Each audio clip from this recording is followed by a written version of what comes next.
Hello everyone, कैसे हैं आप सभी लोग। आज के इस ज्योग्राफी के वीडियो में हम डिस्कस करने वाले हैं महासागर मतलब ओशियन को। ओशियन का फॉर्मेशन कैसे हुआ है और हमारी अर्थ पर जो प्रमुख महासागर हमको देखने को मिलते हैं, ओशियन देखने को मिलते हैं, उनको हम डिटेल में डिस्कस करने वाले हैं। बहुत ही सिंपल तरीके से मैं आपको समझाने वाला हूँ। एग्जाम पॉइंट ऑफ व्यू से काफ़ी इंपॉर्टेंट टॉपिक है, तो चलिए शुरू करते हैं इसको। सबसे पहले हम डिस्कस करते हैं फॉर्मेशन ऑफ ओशन। तो देखिए फ्रेंड्स, अरबों साल पहले जब हमारी पृथ्वी बनी थी तब यह बहुत ही हॉट थी, गर्म थी और पूरी तरीके से पिघली हुई मतलब मोल्टन अवस्था में थी। इसका मतलब है कि पृथ्वी की सतह पर चट्टानें और धातुएं जो थी, मेटल जो थी, वो इतनी गर्म थी कि वो पिघल कर लावा की तरह तरल बन गई थी। उस समय पृथ्वी जो है वो सॉलिड स्टेट में नहीं थी। जैसे जैसे समय बीतता गया हमारी अर्थ धीरे धीरे ठंडी होने लगी और इस ठंडक के कारण इसकी बाहरी सरफेस पर सॉलिड लेयर बनने लगी, जिसे हम अर्थ क्रस्ट कहते हैं। यही वह समय था जब हमारी पृथ्वी की सतह बनी और धीरे धीरे यह रहने लायक हो गई। अर्थ के क्रस्ट बनने के बाद अर्थ के अंदर से गैसेस और वाटर वेपर निकलना शुरू हुआ। ये वाटर वेपर कंडेंसेशन में पार्टिसिपेट करता है और इस कारण से अर्थ पर कई मिलियन ईयर्स तक पानी गिरता रहा और यह पानी अर्थ की सरफेस पर भर गया। बाद में टेक्टोनिक प्लेट के मूवमेंट के कारण कई सारे कॉन्टिनेंट्स बने। इन सभी कॉन्टिनेंट्स के बीच में कई सारे ओशियंस भी हमको देखने को मिले। तो फ्रेंड्स, जो ओशियन होते हैं वो दुनिया के सबसे बड़े वाटर बॉडीज होते हैं, जो अर्थ का अप्रॉक्सीमेट 71% पार्ट जो है वो कवर करते हैं। ये काफ़ी गहरे, डीप होते हैं और बड़े होते हैं। अर्थ पर 5 मेन ओशियन हैं, महासागर हैं। Pacific Ocean, Atlantic Ocean, Indian Ocean, Southern मतलब Antarctic Ocean and Arctic Ocean. Ocean महासागरों का जो टेम्परेचर होता है और सैलिनिटी होता है, मतलब इनमें जो सॉल्टीपना होता है, नमक का स्तर जो होता है वो बहुत ही ज़्यादा होता है। ये सभी अर्थ के क्लाइमेट और वेदर पैटर्न को कंट्रोल करते हैं। आपको समझ में आया होगा कि ओशन का फॉर्मेशन कैसे हुआ और हमारी अर्थ पर मेन ओशन जो है, 5 ओशन, वो कौन कौन से हैं। आगे बात करते हैं कि समुद्र, सी और ओशन में क्या डिफरेंस होता है। तो जो समुद्र होते हैं, सी होते हैं, वह भी एक बड़ी वाटर बॉडी होती है, लेकिन यह साइज में ओशन से छोटे होते हैं। इनका कुछ पार्ट लैंड से घिरा हुआ होता है। ये अक्सर किसी ओशन का पार्ट होते हैं, जैसे कि मेडिटेरियन सी जो कि अटलांटिक ओशन का पार्ट है। समुद्र अक्सर कम गहरे होते हैं और टेम्परेचर में भी डिफरेंस हमको देखने को मिलता है क्योंकि ये लैंड के पास होते हैं। तो आपको ओशन एंड सी में क्या डिफरेंस होता है समझ में आया होगा। चलिए एक एक करके सभी 5 महासागर मतलब ओशन को डिस्कस करते हैं। सबसे पहले हम बात करते हैं पैसिफिक ओशन की। तो पैसिफिक ओशन, जैसा कि आप यहाँ पर मैप में देख सकते हैं, वर्ल्ड लार्जेस्ट ओशन है। सबसे बड़ा महासागर कौन सा है? पैसिफिक ओशन है, जो कि एशिया के ईस्ट में, अमेरिका के वेस्ट में, ऑस्ट्रेलिया के नॉर्थ में और अंटार्कटिका नॉर्थ मतलब उत्तर में स्थित हैं। यह ओशन लगभग पूरी अर्थ के आधे पार्ट को घेरे हुए हैं एंड ये नॉर्थर्न एंड साउथर्न हेमिस्फेयर दोनों में फैला हुआ है। उत्तरी गोलार्ध एंड दक्षिणी गोलार्ध दोनों में फैला हुआ है। पैसिफिक ओशन का एरिया लगभग 16.52 करोड़ स्क्वायर किलोमीटर है, जो कि इसे पृथ्वी का लार्जेस्ट ओशन बनाता है। इसकी विशालता के कारण इसे ओशन ऑफ ओशंस भी कहा जाता है। इसका एरिया अकेले ही अर्थ के टोटल वाटर का अप्रॉक्सीमेट 46% पार्ट बनता है। तो कितना बड़ा है ये महासागर। पैसिफिक ओशन की विड्थ अप्रॉक्सीमेट लगभग 19,000 किलोमीटर है, जो इसे अर्थ का वाइडेस्ट ओशन बनाता है। इसका डेप्थ अप्रॉक्सीमेट 4,280 मीटर है और इसका डीपेस्ट जो पॉइंट है वो है मेरियाना गर्त, मेरियाना ट्रेंच। ठीक है, ये चीज ध्यान रखिएगा, पूछा जाता है एग्जाम में, जो कि अप्रॉक्सीमेट लगभग 11,000 मीटर की डेप्थ पर है, जो अर्थ का सबसे डीप पॉइंट भी है। ये चीज भी आप क्लियर रखिएगा। आगे कुछ important fact and feature discuss करते हैं पैसिफिक ओशन से रिलेटेड। तो पैसिफिक ओशन का most famous part great barrier reef है, जो कि ऑस्ट्रेलिया के ईस्ट कोस्ट पर लोकेटेड है। ये वर्ल्ड का सबसे बड़ा कोरल रीफ सिस्टम है। कोरल रीफ क्या होते हैं फ्रेंड्स? कोरल रीफ समुद्र में पाए जाने वाली एक स्पेशल स्ट्रक्चर है, जो छोटे छोटे जीवों कोरल पॉलिप्स के कंकाल से बनती हैं। ये पॉलिप्स कैल्शियम कार्बोनेट का फॉर्मेशन करते हैं, जिससे ये एक हार्ड और रॉकी स्ट्रक्चर बना लेते हैं, जो कि कोरल रीफ के रूप में जानी जाती हैं। इस महासागर पर अल नीनो और ला नीना जैसी क्लाइमेट इवेंट हमको देखने को मिलते हैं, जो कि पूरे वर्ल्ड के सीजन को अफेक्ट करते हैं। अल नीनो और ला नीना क्या होता है, चलिए इसको हम अब सिंपल तरीके से समझते हैं। अल नीनो की बात करें तो एक ऐसा क्लाइमेट इवेंट है जिसमें पैसिफिक ओशन के ईस्टर्न पार्ट का वाटर जो है, पानी, वो सामान्य से अधिक गर्म हो जाता है और इसका असर दुनिया के मौसम मतलब वेदर पर पड़ता है, जैसे कि भारत और एशिया में कम बारिश होना और सूखा पड़ना। इसी के साथ साथ साउथ अमेरिका में बहुत ही ज्यादा बारिश और बाढ़ की स्थिति उत्पन्न होना। अल नीनो के दौरान सी की सरफेस का टेम्परेचर बढ़ने से एयर प्रेशर में चेंजेस होता है, जिससे वेदर साइकिल जो है वो अब नॉर्मल हो जाती हैं। अब हम अगर ला नीना की बात करें तो ये इसके जस्ट अपोजिट इवेंट है, जिसमें पैसिफिक ओशियन का वाटर सामान्य से कोल्ड हो जाता है, ठंडा हो जाता है। इसका असर भारत और एशिया में अधिक बारिश और बाढ़ के रूप में देखने को मिलता है, जबकि दक्षिण अमेरिका में सूखा पड़ सकता है। ला नीना में कोल्ड वाटर के कारण एयर प्रेशर बढ़ता है, जिससे मानसून और भी मजबूत हो सकता है। तो ये दोनों आपको अच्छे से क्लियर हो गए होंगे। चलिए आगे बढ़ते हैं। पैसिफिक ओशन में कई एक्टिव वॉल्केनोज मतलब ज्वालामुखी हमको देखने को मिलते हैं, जिन्हें पैसिफिक रिंग ऑफ फायर के नाम से भी जाना जाता है। पूरी दुनिया के लगभग 75% एक्टिव वॉल्केनो जो है सक्रिय ज्वालामुखी, वो इस क्षेत्र में हमको देखने को मिलते हैं। पैसिफिक ओशन में कई छोटे बड़े द्वीप आइलैंड हमको देखने को मिलते हैं, जैसे कि हवाई द्वीप, फिजी द्वीप, फिलीपींस, ये सभी आइलैंड भी हमको देखने को मिल जाते हैं। पैसिफिक ओशन के चारों ओर स्थित कंट्रीज की देशों की बात करें तो एशिया के देश कौन कौन से हैं जो पैसिफिक ओशन से टच होते हैं? Japan, China, south Korea and Philippines. वहीं अगर हम नॉर्थ एंड साउथ अमेरिका की बात करें तो United State, Canada, Mexico, Chile, ये कंट्री जो है वो पैसिफिक ओशन से कनेक्ट होती है। इसके अलावा ओशिनिया कंट्रीज की बात करेंगे तो Australia, New Zealand, Papua New Guinea, ये कंट्री जो है वो प्रशांत महासागर में स्थित हैं। प्रशांत महासागर के अंतर्गत आने वाले अगर हम समुद्र की बात करें, सी की बात करें तो कौन कौन से हैं? साउथ चाइना सी हमको देखने को मिलता है, दक्षिण चीन सागर, यह चाइना और वियतनाम के बीच स्थित है।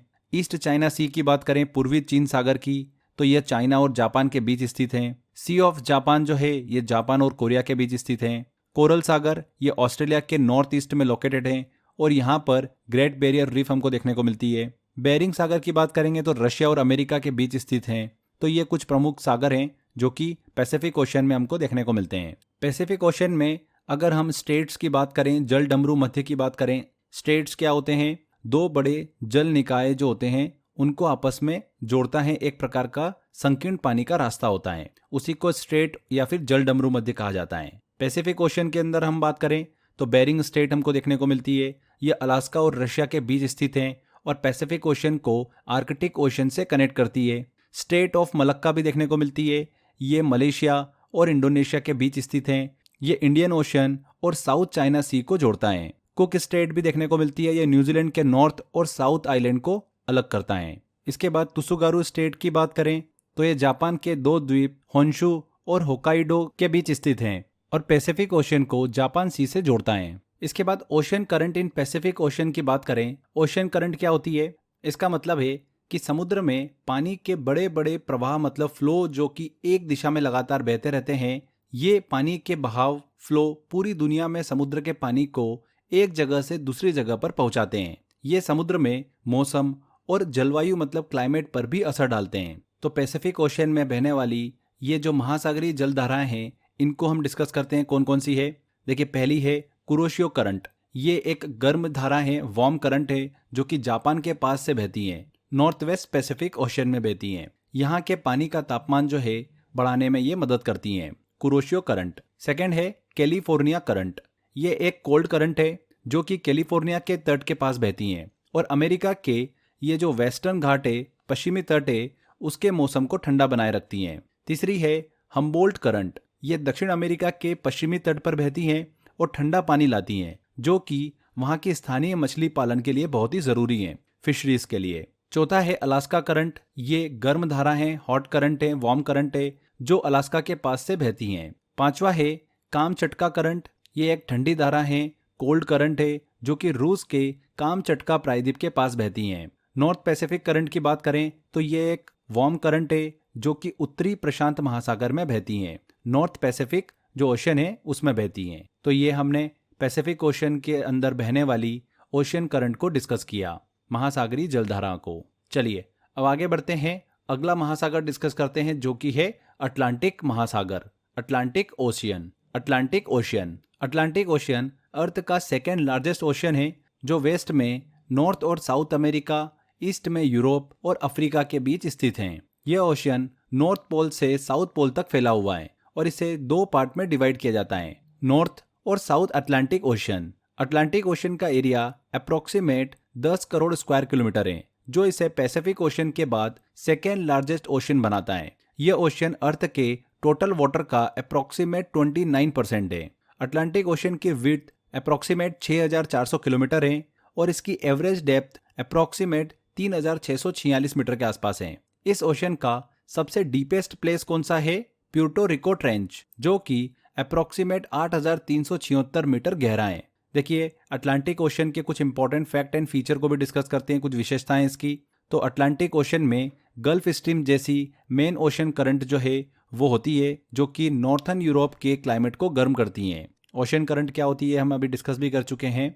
ओशन करंट सी की सरफेस और डेप्थ में चलने वाली पानी की बड़ी बड़ी स्ट्रीम्स, जलधाराएं, जो अर्थ के ओशन में एक फिक्स डायरेक्शन में बहती हैं। और ये करंट जो होती हैं, धाराएं जो होती है, पानी, न्यूट्रिएंट्स और गर्मी को ओशन के एक पार्ट से दूसरे पार्ट तक ले जाती हैं, जिससे वर्ल्ड के वेदर एंड क्लाइमेट में चेंजेस देखने को मिलता है। ठीक है, इसके अलावा अटलांटिक ओशन में बर्मुडा ट्रायंगल स्थित है, जो कि एक मिस्टीरियस रीजन है। इस रीजन से कई सारे शिप एंड प्लेन्स जो है वो गायब हो चुके हैं। ये ओशन कई इंपॉर्टेंट सी रूट्स का भी पार्ट है, जो कि ट्रेड एंड ट्रांसपोर्टेशन के लिए बहुत ही इंपॉर्टेंट है।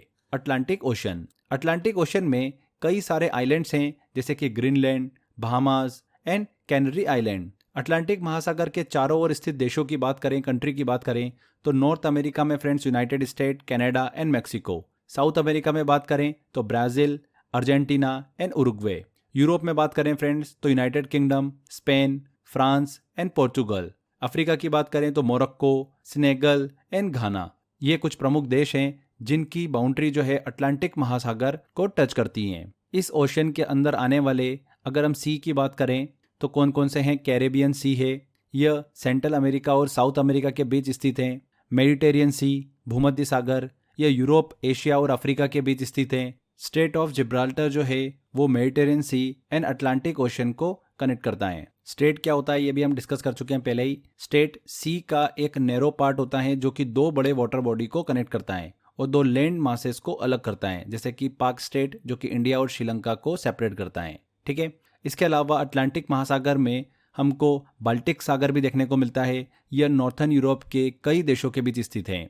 नॉर्थ सी भी देखने को मिलता है, उत्तर सागर, यह ब्रिटेन और नॉर्वे के बीच स्थित है और नॉर्थ अटलांटिक का पार्ट है। गल्फ ऑफ मैक्सिको देखने को मिलता है, मैक्सिको की खाड़ी, यह यूनाइटेड स्टेट और मैक्सिको के बीच स्थित है। अटलांटिक महासागर में अलग अलग स्टेट भी देखने को मिलते हैं हमको, जैसे अभी हमने जिब्राल्टर जलडमरू मध्य डिस्कस किया, स्टेट ऑफ जिब्राल्टर, ये स्पेन और मोरक्को के बीच स्थित है और अटलांटिक ओशन को मेडिटेरियन सी से जोड़ता है। इसके अलावा डेनिश स्टेट भी देखने को मिलता है, यह डेनमार्क और स्वीडन के बीच स्थित है और बाल्टिक सी को नॉर्थ सी से जोड़ता है। ये बहुत इंपॉर्टेंट है, इस चीज को ध्यान रखिएगा। फ्लोरिडा स्टेट भी देखने को मिलता है हमको, फ्लोरिडा जलडमरू मध्य, ये क्यूबा और फ्लोरिडा के बीच स्थित है, जो गल्फ ऑफ मैक्सिको और अटलांटिक ओशन को कनेक्ट करता है। आगे हम फ्रेंड्स अटलांटिक महासागर में बहने वाली ओशन करंट को डिस्कस करते हैं।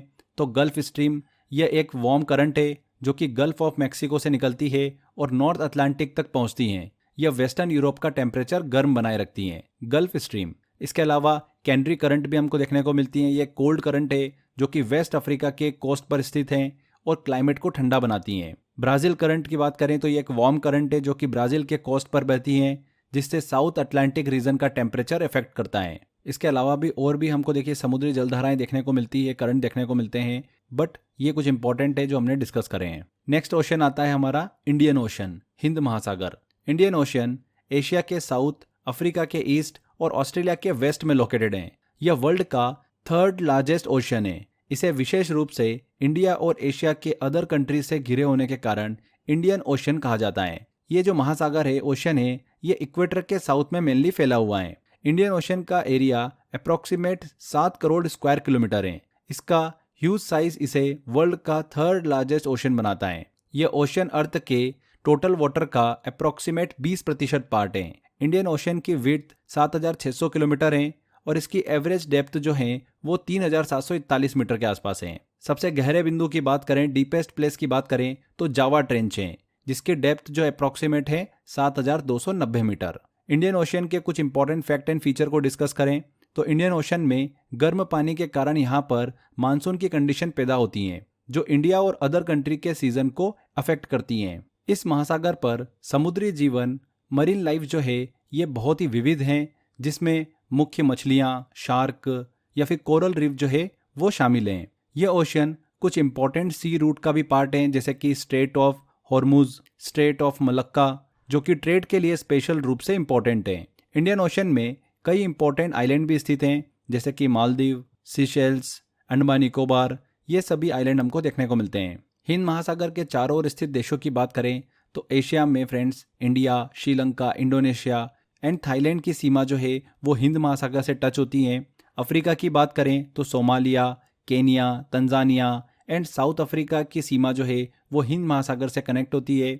इसके अलावा ऑस्ट्रेलिया की सीमा भी हिंद महासागर से टच होती है। अगर हम हिंद महासागर के इंडियन ओशन के अंतर्गत आने वाले समुद्र की बात करें, सी की बात करें, तो अरेबियन सी आता है। ये इंडिया के वेस्ट में मतलब पश्चिम में और अरब कंट्री के ईस्ट में लोकेटेड हैं। बे ऑफ बंगाल, बंगाल की खाड़ी, यह इंडिया के ईस्ट में स्थित हैं और यहाँ कई बड़ी बड़ी रिवर जैसे कि गंगा और ब्रह्मपुत्र जो है वो इसमें आकर मिलती हैं। अंडमान सागर की बात करें तो ये थाईलैंड और अंडमान निकोबार आइलैंड के बीच लोकेटेड हैं। लक्षद्वीप सागर की बात करें तो इंडिया के साउथ वेस्ट में लोकेटेड हैं और लक्षद्वीप के पास हैं। मोजाम्बिक चैनल, ये जो चैनल है ये मेडागास्कर और मोजाम्बिक के बीच में स्थित है। हिंद महासागर के प्रमुख देखिए हम स्टेट की बात करें, जल डमरूमध्य की बात करें तो बाबेल मंडेब, ये यमन और जिबूटी के बीच स्थित हैं और रेड सी को अदन की खाड़ी, गल्फ ऑफ अदन और इंडियन ओशन से जोड़ता है। हॉर्मुज जल डमरूमध्य की बात करें, स्टेट ऑफ हॉर्मुज, तो ये पर्शियन गल्फ और गल्फ ऑफ ओमान के बीच स्थित हैं और इंडियन ओशन का एक पार्ट है। पाक स्टेट की बात करें तो ये इंडिया और श्रीलंका के बीच स्थित हैं। आगे अब हम इंडियन ओशन में बहने वाली समुद्री जल धाराओं की बात करते हैं।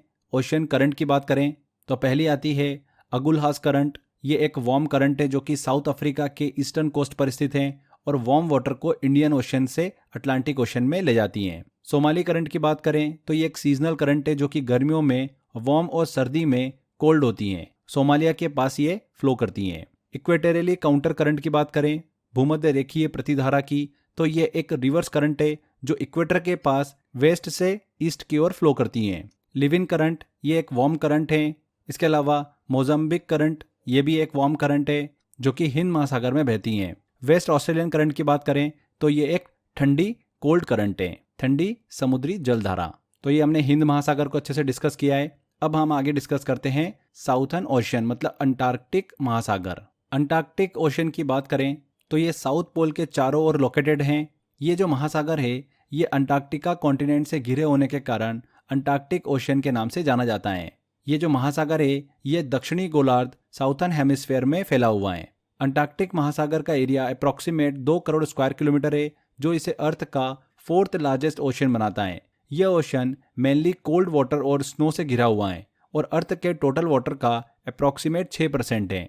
अंटार्कटिक ओशन का डीपेस्ट पॉइंट की बात करें तो कौन सा है? साउथ सैंडविच गर्त, साउथ सैंडविच ट्रेंच, जिसकी डेप्थ जो है वो 7235 मीटर है। इस ओशन का कोल्ड वाटर अर्थ के क्लाइमेट को बैलेंस करने में इंपॉर्टेंट रोल प्ले करता है। अंटार्कटिक महासागर की कुछ इंपॉर्टेंट फैक्ट एंड फीचर को डिस्कस करें तो इस ओशन में अंटार्कटिक सर्कमपोलर करंट फ्लो करती है जो पूरे अंटार्कटिका के चारों ओर घूमती है और इसे कोल्ड बनाए रखती है। यहाँ का पानी बहुत ही ठंडा और स्नो से ढका होता है जो इसे क्रील, एक छोटी मछली होती है, और अन्य मरीन लाइफ के लिए बहुत ही इंपॉर्टेंट बनाता है। ये ओशन पेंगुइन, सील्स और वेल्स जैसे समुद्री जीवों का निवास स्थान है। साउथर्न ओशन अंटार्कटिक महासागर की बात करें तो इसका एटमॉस्फेयर और वाटर जो है वो ग्लोबल क्लाइमेट चेंज के स्टडी में बहुत ही इंपॉर्टेंट रोल प्ले करता है। अंटार्कटिक महासागर के चारों ओर स्थित देशों की बात करें तो South Africa, Australia, New Zealand, Chile और अर्जेंटीना देश स्थित हैं। अंटार्कटिक महासागर के अंतर्गत आने वाले समुद्र की बात करें, सी की बात करें तो वेडेल सागर यहाँ पर स्थित हैं, अंटार्कटिका के वेस्ट में स्थित हैं। ये रॉस सागर, ये अंटार्कटिका के ईस्ट कोस्ट पर स्थित हैं।